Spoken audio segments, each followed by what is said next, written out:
Bienvenidos a su podcast favorito, Secretos CEO. Como siempre les digo, este es el podcast que ven todos los emprendedores, empresarios y directivos para saber qué está qué es lo que pueden trabajar en sus empresas o en sus emprendimientos para poder llevarlas, como dicen, al siguiente nivel.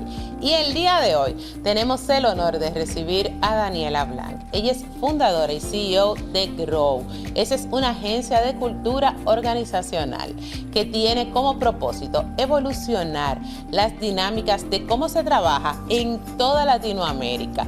Con un extenso y variado currículum, Daniela nos va a compartir el día de hoy cómo ha ayudado a diversas empresas a forjar lo que es la cultura para impulsar lo que es el crecimiento y mejorar lo que es el capital humano. Hemos hablado en otras ocasiones sobre esto, lo que es la cultura organizacional y lo que es humanizar nuestras empresas. También nos va a hablar sobre su trayectoria, lógicamente, tanto su trayectoria profesional y cómo su experiencia la ha ayudado a trabajar en diversos países y en diversas industrias. Así que juntas vamos a darle la bienvenida a Daniela. Daniela, ¿cómo estás? Mira, muchísimas gracias por la invitación. Estoy muy bien, muy agradecida de estar aquí contigo. Yo feliz de tenerte, porque aunque siempre hablamos de negocios, este podcast es para hablar sobre negocios y para que los directivos hablen de cómo hacen sus empresas y cómo los CEOs siempre estamos hablando de negocios y cultura organizacional. Últimamente se trata mucho de cómo nosotros podemos humanizar nuestras empresas y cómo nosotros debemos entender que un negocio no tiene por qué ser frío y cómo debemos trabajar esa cultura organizacional en nuestras empresas. Pero quiero que hablemos de ti y cómo surgió en ti ese interés en trabajar el campo de la cultura organizacional. Ok, qué padre. Y sí, para mí es un tema central dentro de las organizaciones. Para nosotros, las organizaciones están hechas por personas y para las personas. Por eso es que humanizar las organizaciones es tan importante. Son el centro de todo emprendimiento, de cualquier propósito que tenga una organización, son las personas, porque son ellas las que ejecutan todo eso. Entonces, es importante hacerlo y a veces es como que, bueno, pero ¿cómo que humanizar? Claro que somos humanos, pues ahí trabajamos y somos seres humanos, pero ¿qué es lo que estamos viendo nosotros, tanto en Latinoamérica como en otras regiones del mundo? Que todavía tenemos un enfoque mucho más en el resultado, en el número, en llegar en el objetivo. Todavía tenemos esta visión como, ay, no, tú deja los problemas en casa y aquí trabajamos en lo profesional. Y lo que nos hemos dado cuenta con el tiempo es que en realidad eso es un mito, porque está completamente integrada la persona en todos los ámbitos de su vida. Entonces, eso de separar el trabajo con la vida personal es un mito que hay que derrumbar, y hay que entender que somos seres humanos, que me llevo conmigo los problemas que tengo en mi vida, me los voy a llevar al trabajo porque están ahí, y entonces más bien reconocerlos y ver cómo ayudamos a las personas a sacar todo su potencial y a estar mejor, tanto en su vida personal y profesional, para que estén bien, ¿no? Entonces eso es parte de... Entonces me preguntaste, perdón, ¿dónde nace esta idea? ¿Cómo llegué yo a este mundo? En realidad, si me preguntaras a los 17 años, ¿qué vas a hacer tú cuando seas grande? Nunca me imaginé que iba a estar en el mundo de people, de recursos humanos. Yo desde chica, de adolescente, venía mucho más de un mundo social. Soy de Venezuela y crecí con mucha visión de las necesidades sociales que tenía mi país. Veía una crisis política sucediendo y creía que la mejor forma de trabajar era a través de la política. Entonces, desde mi adolescencia, mi universidad, estuve muy involucrada y activa en temas sociales y políticos, pero me tocó migrar de país y salirme, y estuve en varios países antes de llegar a México. Viví como 2 años en Israel. Ahí aprendí también muchísimo sobre conflictos y complejos humanos que tienen temas religiosos, políticos, sociales muy interesantes. Luego viví en Estados Unidos y finalmente llegué a México. En México también estuve trabajando en temas sociales, del tercer sector, en ayuda humanitaria. Y al final entendí en todos mis trabajos, diferentes trabajos, la importancia que es el trabajo de por sí, el que hagas y al que te quieras dedicar, pero cómo se trabaja en cada una de las organizaciones. Pasé por empresa privada, luego en gobierno y luego en el tercer sector. Ver las diferentes culturas organizacionales me hizo pensar, wow, en dónde yo podía ser yo misma, en dónde me dejaban expresarme, en dónde estaban impulsando mi crecimiento y les importaba quién era yo como persona. Y también vi organizaciones en donde la persona no era importante, donde lo que importaba era el resultado, no les interesaba quién estaba detrás. Y entonces entendí la importancia que era esto y de la cultura organizacional, y por eso decidí comenzar esta empresa, esta agencia organizacional, agencia de cultura organizacional que se llama Grow. No la comencé sola, somos 3 co-founders en Grow, y pues ha sido una trayectoria muy linda que me encantaría compartirles.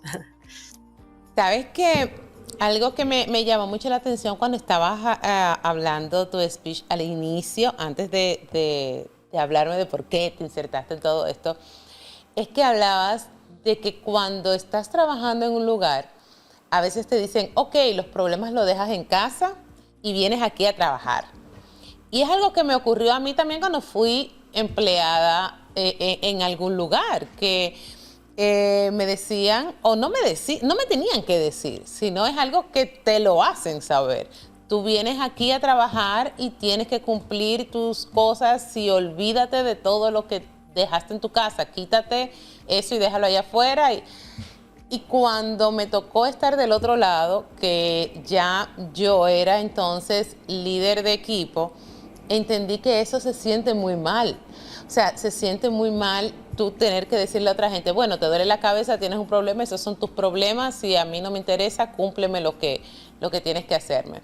Cuando tú eres así, que eres un jefe y no eres un líder, no funciona la empresa igual.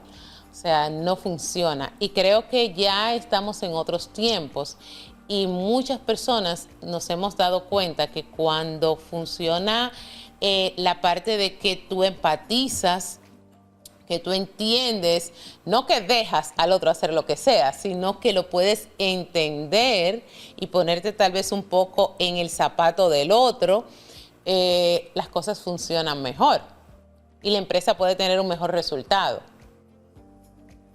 Es que claro, es hasta contraintuitivo, porque lo que están diciendo es, no, es que deja los temas, los problemas personales a un lado y enfócate en tu trabajo. Pero si estás teniendo un tema, una urgencia, un tema familiar importante, pues obviamente no te vas a poder concentrar igual.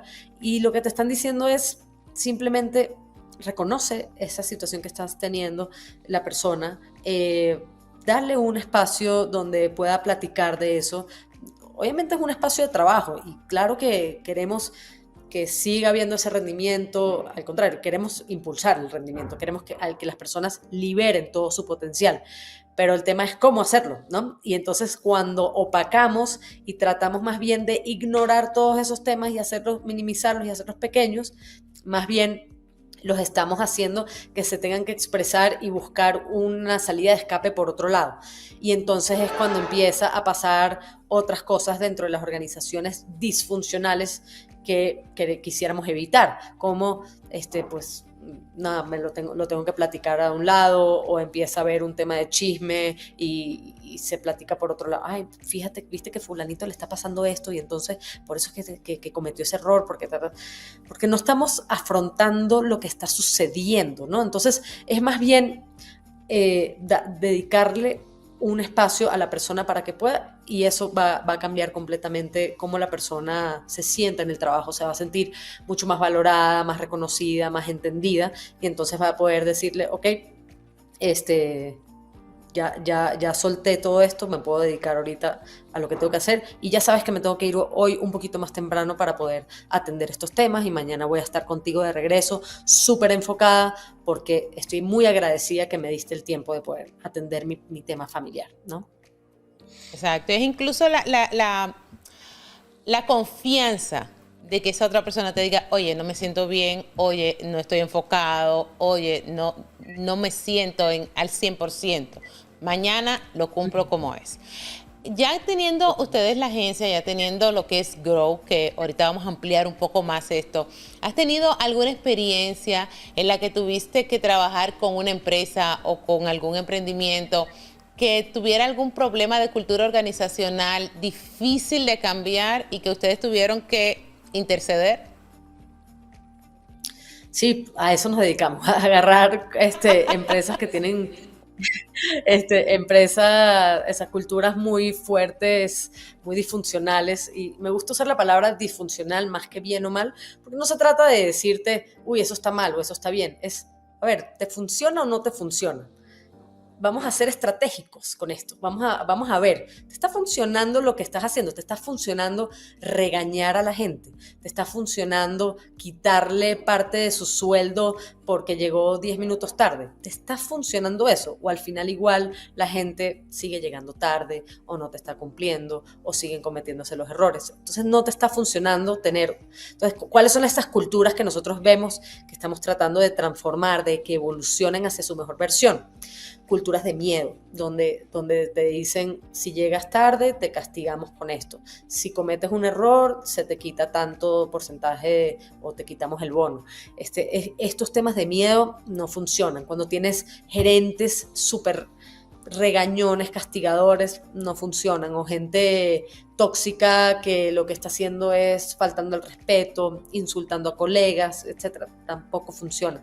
El abuso de poder, gente que más bien su posición más de líder, de jefe, la utiliza para que otras personas hagan todo el trabajo y ellos no hacer nada y tomarse todo el crédito. Esas son las cosas que hoy en día ya no funcionan, ¿no? Entonces, nuestro trabajo un poquito es cambiar primero mentalidad tanto de líderes como luego del equipo, y luego co-crear esa nueva cultura. Y hablamos de una co-creación porque no lo hacemos nosotros, así como, sí, yo soy la experta que vengo a decirte cómo hacerlo. No, yo vengo más bien a facilitar procesos para que juntos, como equipo, ustedes decidan qué cultura quieren vivir, qué les está funcionando y quieren impulsar, y qué ya no está funcionando y quieren desechar. Y eso es lo que vamos a impulsar. Wow, me imagino que sí es un tanto cuesta arriba cuando se llega a una empresa que tal vez tiene muchísimos años con esta cultura disfuncional, porque todo lo que mencionaste, yo lo reviví. Por ejemplo, yo soy de República Dominicana, aunque vivo en Nueva York ya muchos años, pero lo reviví en empresas que trabajé en mi adolescencia y mi adultez, principios de mi adultez en la República Dominicana, y lo escuchaba. O sea, si llegas 10 minutos tarde, 15 minutos tarde, te descontamos tanto. O sea, todas esas cosas yo las llegué a escuchar, y sí eran implementaciones que se hacían.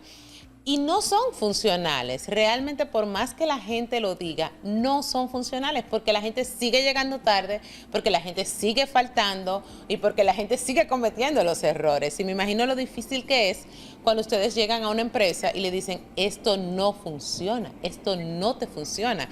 Tal vez la mentalidad de esos jefes, porque son jefes, no líderes, jefes, decir, sí, a mí sí me funciona. O sea, todavía me imagino lo difícil que es. Pero ustedes ya en su experiencia o en tu experiencia trabajando con empresas, ¿has notado alguna tendencia de cultura organizacional, sobre todo en Latinoamérica, en comparación con otros lugares del mundo, que tal vez es más arraigada, que es más difícil que se cambie, que en otros lugares son más flexibles? Mira, una de las cosas que yo veo particularmente de Latinoamérica, y creo que esto es bastante general de Latinoamérica, es el tema de la comunicación. Y los chismes y el tema de poder afrontar y decir las cosas de frente, pedir lo que necesitas de una manera más frontal, dar retroalimentación de una manera más frontal a la gente, nos cuesta muchísimo, muchísimo a los latinoamericanos. Es este tema de que queremos ser buenas personas y sentimos que, no, que somos malas personas si criticamos de frente a la gente. Y pues eso cambiarlo es muy difícil porque pues lo tenemos muy arraigado. Y al contrario, en realidad es más buena persona decirte las cosas de frente que ir por detrás. Porque ¿qué pasa? Cuando no me siento, no tengo el valor de decírtelo de frente, lo que normalmente sucede es que tengo el valor de decírselo a mi compañero o a mi compañera. Y ay, es que no soporto a mi jefe porque me hace esto y esto y esto. Es que no soporto que a este colega que hace esto y esto y esto. Pero no me atrevo a decirle, a ver, jefecito querido, nos podemos sentar y te puedo dar feedback, te puedo decir por qué esto no me está funcionando, te puedo decir cómo me gustaría que me trates o cómo me gustaría, no lo podemos hacer, o nos da miedo o nos cuesta mucho sacar eso y entonces vamos con el de al lado. Y entonces ahí empieza por todo este tema de radio pasillo y cultura de chismes, que eso, o sea, nosotros tenemos un diagnóstico y en esa pregunta siempre preguntamos como que, ¿tú experimentas radio pasillo o chismes dentro de tu organización? Mira, esa respuesta, no hay una empresa que la tenga bajita, ¿sabes? Siempre está súper alto y eso es una de las cosas que queremos cambiar y eso es toda la organización, eso no es solamente el liderazgo, sino todas partes lo vemos y es lo que más nos está costando cambiar. Yo creo que también eso podría ser, digo yo, podría ser que en la empleomanía pueda que tenga miedo a la reacción del jefe. Porque, por ejemplo, tal vez, entre los empleados sí, entre los empleados no se dicen las cosas, pero el decírselo al jefe tal vez tiene miedo a la reacción del jefe, digo yo, con el jefe. Ahora, 100%, ¿cómo nosotros 100%. podríamos, verdad? Puede ser, ¿cómo nosotros podríamos lograr involucrar a los empleados y a los líderes en la creación de esa nueva cultura organizacional? ¿Cómo ustedes logran eso? Claro. El proceso que nosotros llevamos a cabo tiene varias partes. Lo primero que hacemos es un proceso de entender a la organización y es lo que se llama People Voice, darle la voz a la gente, entender primero cómo están las cosas, hacer este gran diagnóstico de, a ver, ¿qué opinas tú? Preguntarle, en verdad, estamos haciendo todas estas preguntas porque lo que queremos es cambiar, así que ábrete, cuéntanos qué es lo que está pasando, ¿no? Entonces lo hacemos de diferentes formas, hacemos diagnósticos digitales, hacemos entrevistas uno a uno, hacemos focus groups, y entonces vamos así entrelazando toda esta información para poder tener como una perspectiva general de qué está pasando en la organización. De ahí ya tenemos como un diagnóstico claro. Mira, estos son los puntos más importantes que hay que cambiar, así y vamos trabajando entonces hacia qué lo queremos transformar. Esa parte de la visión de cómo vemos la organización hacia el futuro es algo que empezamos a co-crear primero con una capa de liderazgo que tratamos de que involucre capa gerencial y capa directiva. Entonces, en empresas de 400, 500 personas, pueden ser 20, 30 personas que involucramos en esa primera parte. Y luego, ahí empezamos a trabajar con un equipo incluso más grande de la organización para co-crear ya diferentes procesos o diferentes momentos dentro de la cultura que son claves. Por ejemplo, cómo reclutar, cómo hacer el onboarding de la empresa, cómo hacemos las juntas de trabajo, todo eso que es cómo trabajamos, el día a día que se ve, cómo nos damos feedback, cómo es esta junta de trabajo, cómo te celebré, cómo te reconocí, todas esas cosas se pueden rediseñar y mejorar. Eso lo vamos a hacer en un proceso de co-creación. ¿Y cómo lo hacemos? La verdad, lanzamos una invitación abierta de quién quiere ser parte de este proceso. Estamos haciendo todo este cambio, ya hicimos este diagnóstico, ya vimos todo lo que dicen. ¿Quién quiere ser ahorita parte de la co-creación de esto? Y entonces la gente se postula. Desde lo que se postulan, hacemos un match también con quiénes son las personas dentro del diagnóstico también habíamos determinado quiénes son estas personas que son ya los líderes naturales, la gente que tiene la camiseta muy puesta y que ama la organización. Entonces, estas personas ya están identificadas y lo que hacemos es tratar de hacer un match y que ellos sean realmente este grupo de co-creadores, ¿no? ¿Por qué? Porque es la gente que realmente está más comprometida con tu empresa y la gente que más le importa, ¿no? Entonces, con esa gente empezamos y hacemos puros talleres para co-crear cada uno de estos elementos. Entonces, y así lo vamos haciendo. Son talleres el ritual de bienvenida, el ritual de chequeo, que son las juntas de trabajo, ritual de feedback, rituales de colaboración, y así lo vamos haciendo. Y hablamos de rituales, que quizás tal vez es un poco raro de hablar de rituales dentro de las empresas, porque los rituales, realmente aquí lo que estamos tratando de hacer es fortalecer el sentido de pertenencia de las organizaciones. Y el sentido de pertenencia es algo muy fuerte que existe en cualquier grupo humano que te puedas imaginar, ¿no? Desde una familia, un grupo religioso, un grupo de hobby que tú puedas tener, por ejemplo, tu grupo de gente con la que haces yoga o te caminas o subes a la montaña, lo que sea, ¿no? Entonces, los rituales son experiencias humanas que tenemos, que hacemos muy conscientes y muy ligadas a nuestra identidad, ¿ok? Y entonces eso hace que la gente se sienta que pertenece y que se identifique mucho más con eso.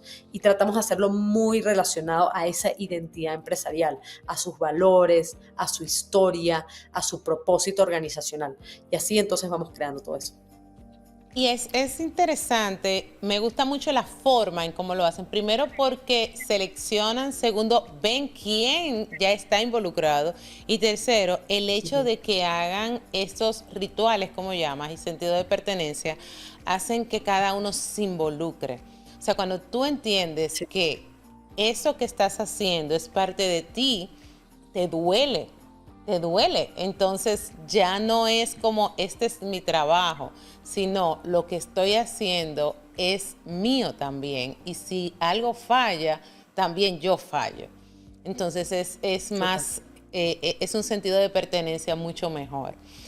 ¿Sabes que con esto todavía seguimos mencionando la pandemia, aunque ya, pero sigue por ahí rondando? Pero ¿cómo crees tú que esto afectó lo que son las culturas organizacionales en las empresas? ¿Crees tú que esto hizo que cambiara las prácticas empresariales, que nosotros nos volviéramos tal vez en un momento más cerrados, tal vez más empáticos, tal vez más abiertos? ¿Cómo crees tú que cambió? Es muy buena pregunta. Mira, durante la pandemia, que fue así ese momento donde en verdad estábamos todos en casa, trabajando de manera remota, fue un cambio gigantesco, porque la gente, pues sobre todo en Latinoamérica, quizás en Estados Unidos ya la cultura remota ya existía más, pero en Latinoamérica en verdad era muy raro ver empresas que adoptaban este tema de permitir el trabajo remoto. Pues fue una adaptación gigantesca que necesitaron hacer, en donde pues mucho fue la tecnología, cómo le agarro a la parte tecnológica, y mucho se perdió de este sentido de pertenencia, este sentido de comunidad con mi equipo. ¿Por qué? Porque la gente estaba como muy enfocada en el trabajo, en hacer lo que tenían que hacer, y ya no había esa espontaneidad de me eché el cafecito con alguien, me senté a comer con otra persona, sino solamente la veía en junta de trabajo y ya. Y pues en general fue una época de mucha incertidumbre y fue muy fuerte, mucho burnout se vivió dentro de las organizaciones. Entonces, bueno, en general fue muy duro hacia la cultura organizacional y hacia la salud mental de las personas. Hoy en día, ¿qué estamos viendo de lo que quedó de eso? Creo que en general las empresas han visto mucha más adaptación a este tema de cultura híbrida, de adaptar algunos días de remoto y otros días de presencialidad. Eso se ha visto mucho y se ha mantenido, lo cual es bueno. Entonces hay un poquito más de flexibilidad para las y los colaboradores de dónde trabajo y cómo trabajo. Eso ha sido bueno. En términos de salud mental y temas de burnout, todavía no hemos visto tanta adaptación a estrategias para ayudar a minorar el estrés y los temas de ansiedad en el trabajo, y eso son cosas que nosotros estamos ayudando a implementar en las organizaciones. Y pues, aunque ha cambiado, creo que muchas empresas, como que ya, muchas que nosotros vimos que se cansaron de lo remoto y quisieron regresar a 100% presencialidad, eso también lo vimos, y eso también le costó mucho a la gente, porque ya hoy en día la persona, él y la colaboradora ya dicen, ya quiero priorizarme a mí, quiero priorizar a mi familia, quiero priorizar estas cosas. Entonces como que ya están buscando mucho más estas empresas que permitan esta flexibilidad, y cuando no las dan, en muchos casos renuncian. Entonces vemos este nuevo paradigma dentro de la gente, y que las empresas, si no responden a eso, pues les está costando personal y talento con mucho valor dentro de las organizaciones, que a veces tienen que dejar ir. Y pues también ver cómo hacerlo, ¿no? Porque entonces ahí es donde nosotros entramos y ayudamos a diseñar cómo quieren vivir esa cultura híbrida, para que sea un proceso mucho más explícito, mucho más funcional. Hay veces, o sea, en este caso, en verdad o sea, a mí me parece que las empresas ahorita tienen como un canvas en blanco, que pueden ahorita rehacer cómo quieren vivir su cultura y cómo quieren que sea su organización. Entonces y que sea algo más adaptado a ellos. No tiene que ser de 9 a 5, nos vemos todos los días en la oficina, no me tengo que copiar de cómo lo hacen otras empresas, sino que yo puedo adaptar el modelo que me sirve a mí. Y eso es lo que nosotros estamos invitando a las organizaciones a hacer, a que creen el modelo que les sirva a ellos. Tal vez les sirve lunes, martes y miércoles en la oficina, viernes y jueves nos vemos cada quien en su casa. Pero hacerlo con mucho más intencionalidad, que ir a la oficina tenga mucho más sentido. O sea, nosotros tratamos de hacer que los días que la gente va a la oficina sean días para la colaboración, para la co-creación, para pensar en cosas estratégicas, en cosas creativas.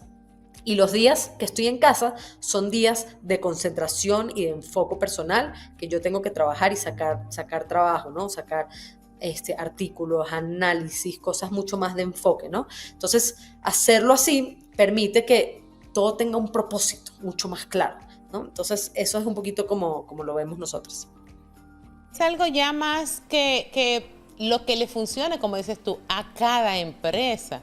O sea, creo que algo que nos dejó la pandemia es eso, que cada uno entienda qué es funcional. Claro, hay algunas compañías que no lo entendieron y volvieron de nuevo al estilo anterior y entienden que le funciona, pero es algo como el resultado, qué te funciona, qué es lo que realmente te da el resultado, te da el 100%. Si como dices tú, son 3 días y punto, los otros días no te funcionan y ya, y se acabó.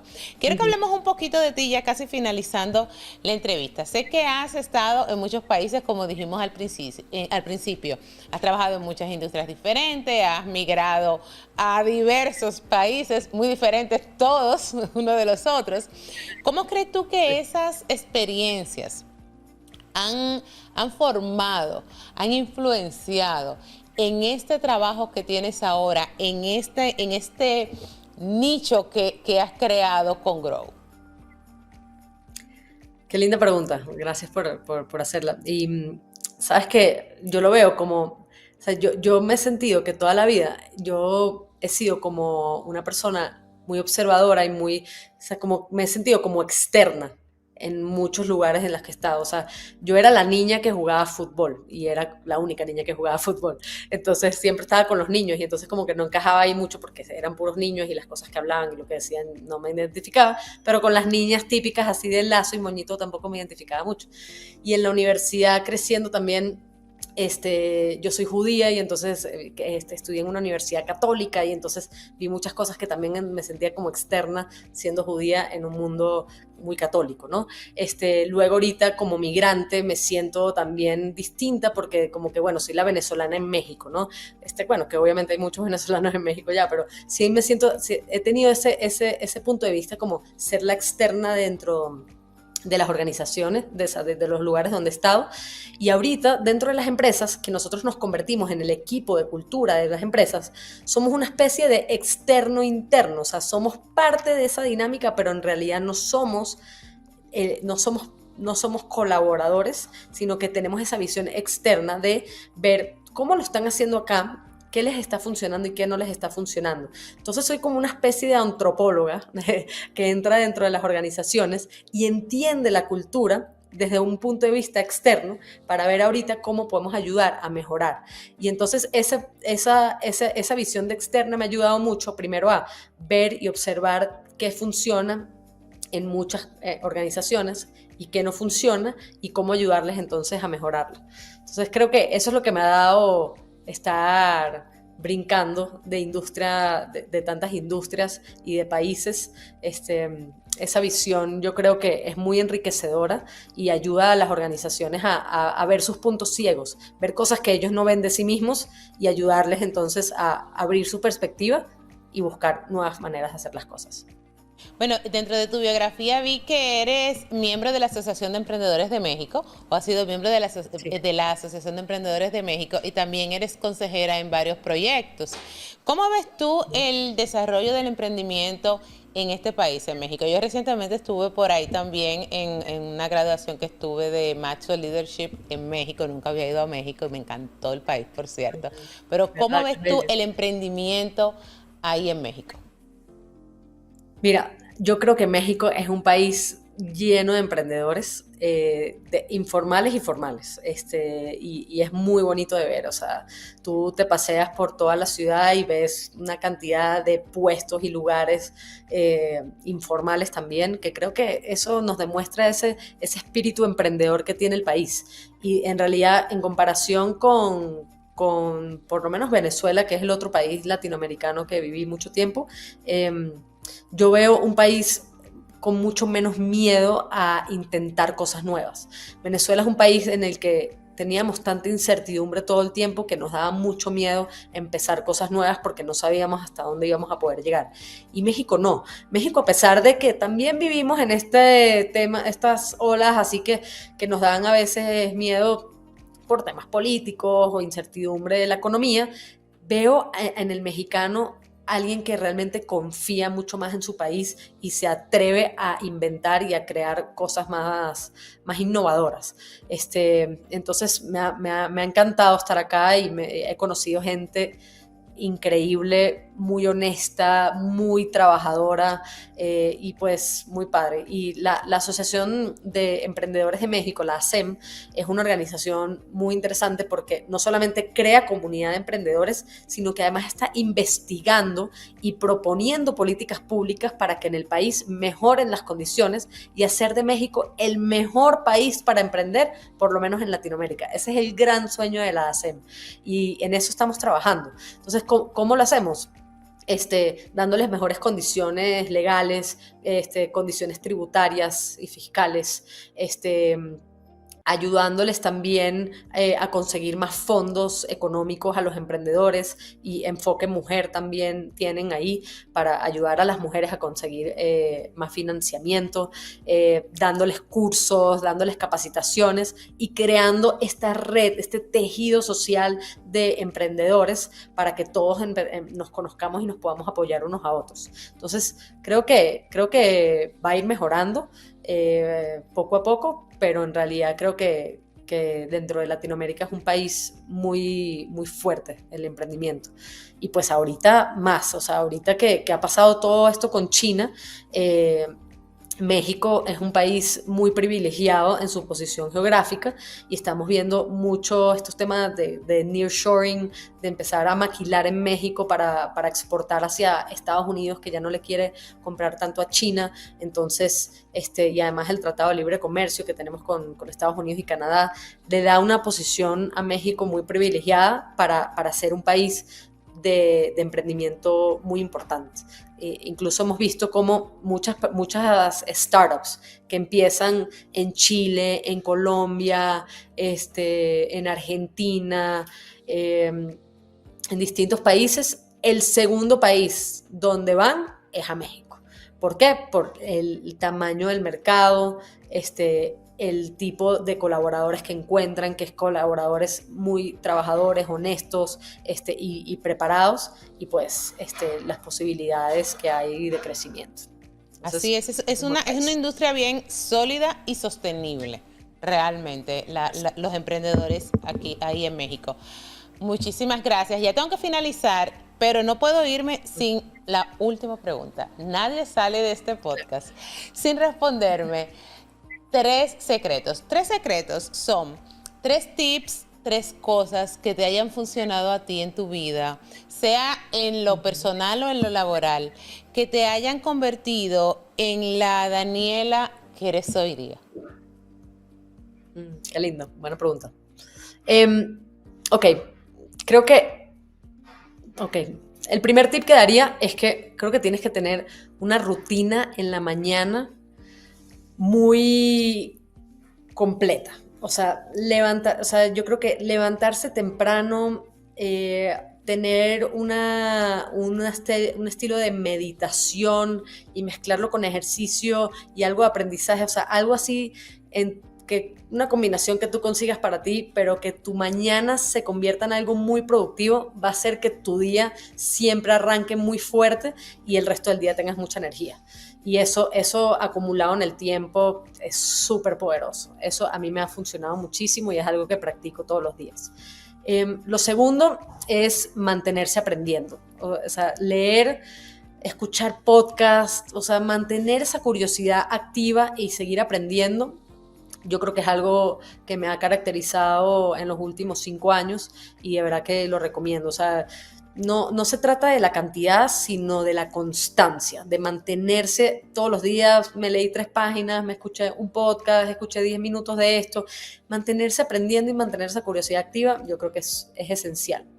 Y lo tercero, que yo creo que trato de hacer en mi vida, es tener una vida integral.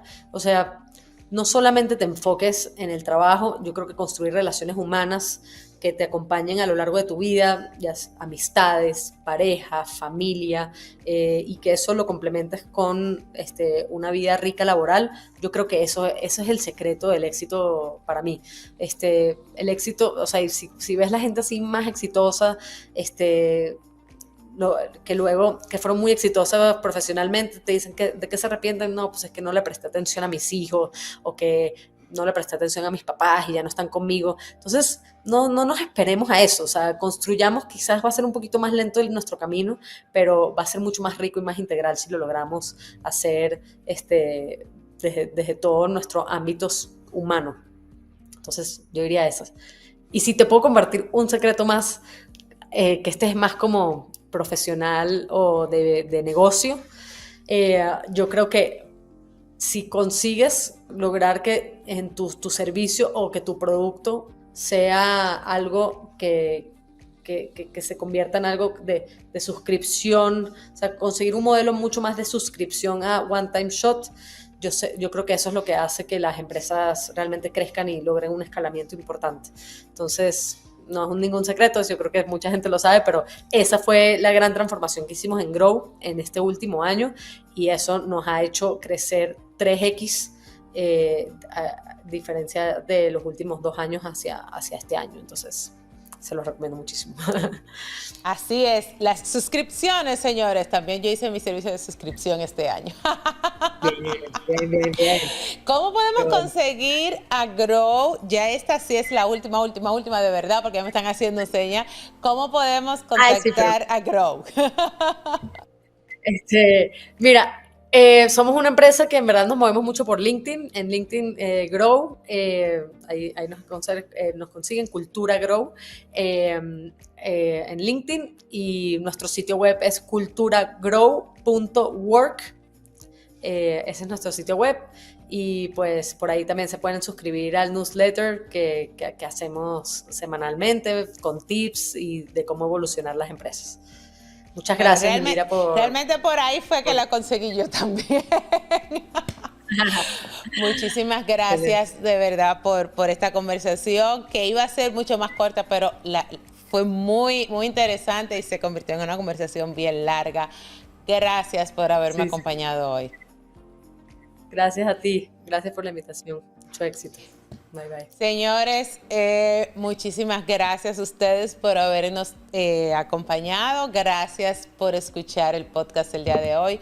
Como siempre les digo, si nos viste a través del canal 25 toda la República Dominicana, muchísimas gracias. Si nos estás escuchando a través de nuestras plataformas de podcast, sea Apple Podcast, Spotify o tu plataforma favorita, recuerda descargar este episodio, compartirlo con más personas para que también lo escuchen. Y si nos estás viendo a través de YouTube, de nuestro canal de YouTube, también compártelo, denle like, comparta aquí debajo lo que usted cree de este episodio, cuál es la cultura organizacional de su empresa, para que nosotros también podamos leer lo que usted quiera. Nosotros nos vemos y nos escuchamos en el próximo episodio. ¿Por qué?